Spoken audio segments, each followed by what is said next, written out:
সকাল বন্ধুরা, যে যেখান থেকে আমাকে দেখছেন সকলকে জানাই অনেক ভালোবাসা আর আজকের দিনটা সুন্দর হওয়ার শুভকামনা। তো যে যেখানে আছেন ভালো আছেন সেটাই আমি কামনা করব বা আশা করব। যাই হোক, এখন ঘড়িতে বাজে ঠিক 4:30। তো এখান থেকেই আমার দিন শুরু হচ্ছে, মানে রান্নাঘর থেকেই। তো সকালে রান্নাবান্না আমি শুরু করে দিয়েছি। এই একটা ভাজা করব আর ভাবছি 2 রকমের তরকারি করব। তো ভাজাটা ভালো করে নেড়ে-টেড়ে আমি ঢাকা দিয়ে দিলাম। ওটা আস্তে, আস্তে হতে থাক। আর করব আমি 2 রকমের মাছ, করব রুই মাছ আর পাবদা মাছের ঝাল করব। সকালের এই টাইমটা যে এত দ্রুত করতে হয় তা বলার নয়।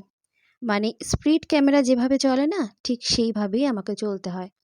তাড়াতাড়ি করে করতে হয়, রান্নাটা করে তাড়াতাড়ি করে টেবিলের উপরে ভালো করে বিছিয়ে দিতে হয়। ঠান্ডা হয়ে যাওয়ার পর আমাকে হাসব্যান্ডকে সবকিছু গুছিয়ে দিতে হয়। তো খুব তাড়াতাড়ি এই প্রসেসটা আমাকে করতে হয়। ওদিকে আবার দরজা খোলার ব্যাপার থাকে, মানে রান্নাঘরটা ঝাড় দেওয়ার ব্যাপার থাকে। এগুলো করে তারপর তো আমি রান্নাটা করব। বাসি জামাকাপড় ছাড়ার ব্যাপার থাকে। তো যাই হোক, এগুলো করে রান্নাটা কমপ্লিট করে হাসব্যান্ডকে খাবারটা গুছিয়ে দিয়ে তাকে অফিসে পাঠিয়ে দেওয়ার পর আমার কিছুক্ষণের জন্যে, মানে ১০ মিনিটের মতো রেস্ট। তারপরেই আবার ছেলেকে তুলতে হবে। ছেলেকে তুলিয়ে ছেলের হাতে ব্রাশটা ধরিয়ে দিতে হবে ঢুলু, ঢুলু চোখে। তারপর ওকে আবার আমি পড়তে পাঠাবো। তো যাই হোক, টিফিনটা আমি এখানে গুছিয়ে দিচ্ছি, মাছটাও গুছিয়ে দিচ্ছি, সবকিছু গুছিয়ে আর ফ্যানের হাওয়াতে খুব ঠান্ডা করে নিই আমি ভালো করে। তা না হলে কি হয়, তরকারি ভাত সব যেন প্যাচপ্যাচে টাইপের হয়ে যায় আর খেতে পারে না। তো সেই কারণে আমি তাড়াতাড়ি করার চেষ্টা করি করে, মানে জোরে ফ্যানটা দিয়ে আমি ভালো করে খাবারটা ঠান্ডা করে দিই। তাহলে নিশ্চিন্ত। আর এই যে যাবে অফিস পর্যন্ত ব্যাগের মধ্যে থাকে তো, আরও চাপাচাপিতে যেমন এমন গরম হয়ে যায়, জিনিসটা নষ্ট হয়ে যায়। তো সেই কারণে আমি ভালো করে ঠান্ডা করে খাবারটা রেডি করে দিই। তো টিফিন বক্সটা আমার গোছানো হয়ে গেছে। এবার হাসব্যান্ডকে গুছিয়ে দিয়ে দিই। উনি বেরিয়ে যাক, তারপর অন্য কাজ। তো এই যে সবকিছু কমপ্লিট, দিয়ে আসি। এই দেখুন ছেলেকে পড়তে দিয়ে আসলাম। এই দেখুন ঝড়ে কী অবস্থা! নারকেল গাছের পাতাগুলো সব মাটিতে পড়ে গেছে আমার। আর আমার কাজের যে দিদিভাইটা সে আসবে, পাতাগুলো নিয়ে যাবে। ঘরে চলে আসলাম। ঘরের বিছানাটা আমার তোলা হয়নি। ওদেরকে সবাইকে পাঠিয়ে দিলাম। এখন ঘড়িতে ঠিক ৭টা বাজে। এখন আমি বিছানাটা তুলে নেব। এই বিছানায় আমরা আড়াআড়িভাবে ৩ জনে শুয়ে পড়ি। আ একটা বিছানায়, মানে একটা বিছানাতেই শুই, আর অন্য ঘর আর হয় না। এই ঘরে আমরা আড়াআড়িভাবে ৩ জন শুয়ে পড়ি। তো বিয়ের আগে মা যখন উঠোন ঝাড় দিত, সেই উঠোন ঝাঁটের যে খড়খড় আওয়াজটা, সেই আওয়াজটা শুনেই আমার ঘুম ভাঙত। তো মায়ের কথা এখন মনে পড়ছে, এই আরকি। তো এখন আমি মা হয়ে গেছি, পুরোপুরি সংসারী হয়ে গেছি। সংসারের কাজগুলো নিজে হাতেই করি। আর সবকিছু গুছিয়ে এখন মার মতোই শিখে গেছি। মার কাছ থেকেই তো শিখেছি সবকিছু। তো আমার এই ঘরটা শেষ হওয়ার পরই আমার ঘর, মানে আমার ঘরগুলো শেষ হলো, ঠিক তারপরেই এই বাঁধানো জায়গাটা। পুরো পাঁচিল দিয়ে আটকানো। তো আমার শাশুড়ি মা, আমি বিয়ের পর এসে শুনেছি আমার শাশুড়ি মা এই জায়গাটাকে রক বলতো, রক। আ রকে যাবো বা রকে, এরকম রক কথাটা বলতো। সেই ক্ষেত্রে আমরা আমরা সবাই আরকি, মানে আমি, সবাই এই জায়গাটাকে আমরা রক বলি। ঠিক আছে? তো এই রকে, মানে এত বৃষ্টি হচ্ছিল, ঝড় বৃষ্টি হচ্ছিল। তো আমি বৃষ্টির মধ্যে আর বেরিয়ে ঝাড় দিইনি। কারণ বৃষ্টির জল যখনই আমার মাথায় পড়ে প্রচণ্ড ঠান্ডা লেগে যায়। সেই কারণে আর কালকের দিনটা আমি ঝাড় দেওয়াটা স্কিপ রেখেছিলাম। আর আজকে যেহেতু বৃষ্টি-ফিষ্টি আর হচ্ছে না, তো রকটাকে আমি সুন্দর করে ঝাড় দিয়ে নিচ্ছি। এই জায়গাটা আ খুবই সুন্দর। আমার বিয়ের পর যখন আমি আসলাম, তখন এই জায়গাটা দেখে আমার সত্যি কথা খুব ভালো লেগেছিল। আমার ছেলের ছোটবেলাটা এখানেই কেটে গেছে। আমার ছেলের যখন ১.৫ বছর বয়স, তখন আমার শাশুড়ি মা মারা যান। তো একা ছেলেকে নিয়ে সামলানো খুবই সমস্যা হয়ে গিয়েছিল আমার। তখন ওই যে গেটটা দেখছেন, ওই গেটটায় আমি তালা দিয়ে রাখতাম। আর আমার ছেলে এই রকটার মধ্যে ঘুরে বেড়াতো। আশেপাশে সমস্ত ওরই সাইজের বন্ধু-বান্ধবরা ছিল। তারা আসতো। তারাও, তাদের মা-বাবারাও, মানে নিশ্চিন্ত থাকতো যে, "তুমি এই এটা জায়গাটার মধ্যে ওদের আটকে দাও। ওরা খেলা করুক। তালা দিয়ে দাও, মানে নিশ্চিন্ত। তো ওর ছোট, ছোট বন্ধু-বান্ধবরাও আসতো। এই রকটায় ওরা খেলা করত। এই রকটাই আমার ছেলের ছোটবেলা কেটেছে। তো এই রকটা আমার খুবই প্রিয় জায়গা। এখানে আমি জামাকাপড়ও মেলে দিই সুন্দরভাবে, সবকিছু আমি ম্যানেজ করতে পারি। মেইন দরজাটা বন্ধ করি আর ওই গেটটায় তালা দিয়ে আমি বেরোলে আমার একদম নিশ্চিন্ত। তো যাই হোক, আমার ছেলের যখন ৩ চাকার গাড়ি কিনে দেওয়া হলো, তখনও ওই জায়গাতেই ওই গাড়িটা চালাতো। গোল, গোল, গোল, গোল ঘুরতো। জায়গাটা অনেকটাই বড়, জানেন তো? তো আমার ছেলে এখানেই খেলা করেছে। এখনো পর্যন্ত ওর বন্ধু-বান্ধবদের ডেকে নিয়ে এসে এখানে খেলা করে। অনেকটাই জায়গা, মানে বিভিন্ন রকমের খেলা করতে পারবে, কোনো অসুবিধেই নেই। তো আর ওই কোণায় আমার যে একটা টাইম কলের লাইন, যখন টাইম কলের লাইনটা এলো তখন ওই জায়গাটা কোণায় আমি ফিটিং করে নিয়েছিলাম। আর খুব সুবিধাও হয়েছিল জানেন তো টাইম কলের জলে। এখন তো টাইম কল আপাতত বন্ধ রয়েছে। লাইন দেবে পরে। যাই হোক, আমি রগটা ভালো করে ঝাড় দিয়ে নিলাম। দেখুন কি অসুবিধে হচ্ছে আমাকে এটা পরিষ্কার করতে। কারণ পাতা টেনে নিয়ে আসা যাচ্ছে না। তো আমি এই পর্যন্তই ঝাড় দেব, দিয়ে সিঁড়িটা ধুয়ে নেব। আর বাদবাকিটা আমার একজন কাজের দিদিভাই আছে, তিনি এসে উঠোনটা ঝাড় দিয়ে দেবেন। আমাদের ভিটে বাড়িটা প্রায় ৯ কাঠা জায়গার উপরে আরকি আমাদের বাড়িটা। অনেকটা উঠোনটা অনেকটা বড়। তো সেক্ষেত্রে আমি আর ঝাড় দিতে পারি না। তো আমার যিনি হাউস হেল্পার আছেন উনি ঝাড়পাট দিয়ে দেন। তো উঠোনটা আমি এই জায়গাটা এই পর্যন্ত আমি নোংরাটা এক জায়গা করে রেখে দিই। তারপর উনি ওই ৮টা-৮টা নাগাদ আসেন, এসে ঝাড় দিয়ে দেন। তো আমি আ এখানে জল-টল দিয়ে ধুয়ে দিচ্ছি। ছেলের পড়া থেকে বাড়ি আসবে। তারপর ভাবছি আজকে ওর প্রজেক্টটা নিয়ে বসবো। একটা প্রজেক্ট কমপ্লিট হয়েছে। আজকে ভাবছি একটা EVS এর প্রজেক্ট কমপ্লিট করব। মোটামুটি সবকিছু আমি এক জায়গায় করে ফেলেছি। এবার ছেলে আসুক, ওকে একটু খাইয়ে-দাইয়ে আমি একটু চা-টা খেয়ে আগে ওই কাজটা কমপ্লিট করব। কারণ খুব টেনশন হচ্ছে। ১০ তারিখে ওদের স্কুলটা খুলে যাবে। তো তার আগে এটা কমপ্লিট করতেই হবে। তো চলুন কাজ-টাজ করে নিই। এবার প্রজেক্টটা শুরু করাবো বলে বসেছি। কিন্তু এই প্রজেক্টটা তৈরি করতে গিয়ে যে সমস্ত সমস্যার সম্মুখীন হলাম, সেটাই আপনাদের সঙ্গে শেয়ার করছি। তো এটা হচ্ছে ম্যাজিক ফিঙ্গার, অর্থাৎ হাতের বিভিন্ন আঙুলের ছাপের সাহায্যে পশু বা পতঙ্গের ছবি আমাদের বানাতে হবে। তো আমি হাতের রং লাগাচ্ছি আর ও টিপছাপ দিচ্ছে। টিপছাপের উপরে করতে হবে। ঠিক আছে? তো এই জল রঙগুলো কিভাবে করতে হয় তাও জানি না। একবার এই জল রং দিয়ে ছবি এঁকেছিল।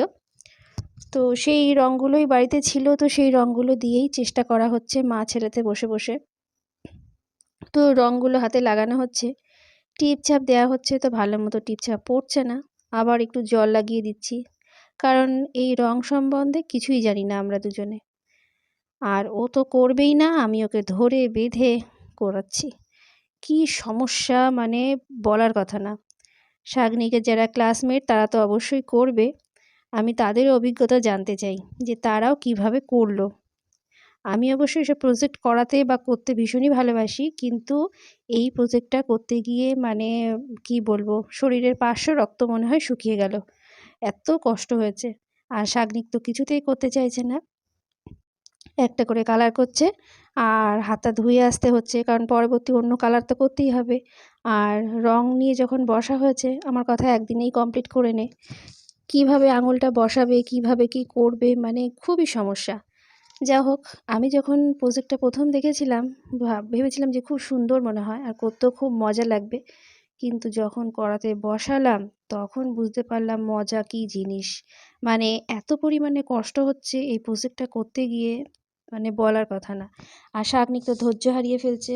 ও হাত ধুয়ে আসছে, বলছে আমি আর করব না। জোর জবরদস্তি টেনে হিঁচড়ে বসিয়ে সে কোনো রকমে হাতে ছাপ দিয়ে করানো। মানে প্রজেক্টটা করাতে অন্ততপক্ষে ৩-৪ ঘন্টা সময় লেগে গেল। আর এর পেছনে তো চিৎকার চেঁচামেচি, সে কিছুতেই করবে না। সে জবরদস্তি বসিয়ে করালাম। তো মানে এত কষ্ট হয়েছে প্রজেক্টটা করাতে গিয়ে, তো বলার কথা না। আমি জীবনে যা ভোট দিয়েছি আর ভোটে মানে বুড়ো আঙুলের ছাপ যা লাগিয়েছি, তো আমার ছেলে মনে হয় ভোট হওয়ার আগেই সমস্ত হাতের ছাপ দিয়ে দিল। এবার যখন আমি টাকা তুলতে যাব, যখন আমাকে হাতে ছাপ দিতে বলবে, এবার নমস্কার দিয়ে বাড়ি চলে আসতে হবে, এরকম একটা অবস্থা। মানে এই হাতের ছাপ বা ফিঙ্গারপ্রিন্টের ওপর একদম মানে ঘেন্না ধরে গেল। এত কষ্ট হলো। তো যাই হোক, শাগনিকে ধরে বেঁধে করাই এরকম একটা অবস্থা। শাগনিককে তো চান করানোরও টাইম হয়ে গেছে। কখন বসেছি সকালে সে মোটে কমপ্লিটই করতে পারছি না। এত পরিমাণে কষ্ট হচ্ছে। যারা এই প্রজেক্টটা করাবেন তারা হাতে অবশ্যই সময় নিয়ে বসে করাবেন, কারণ প্রচুর সময়ের ব্যাপার।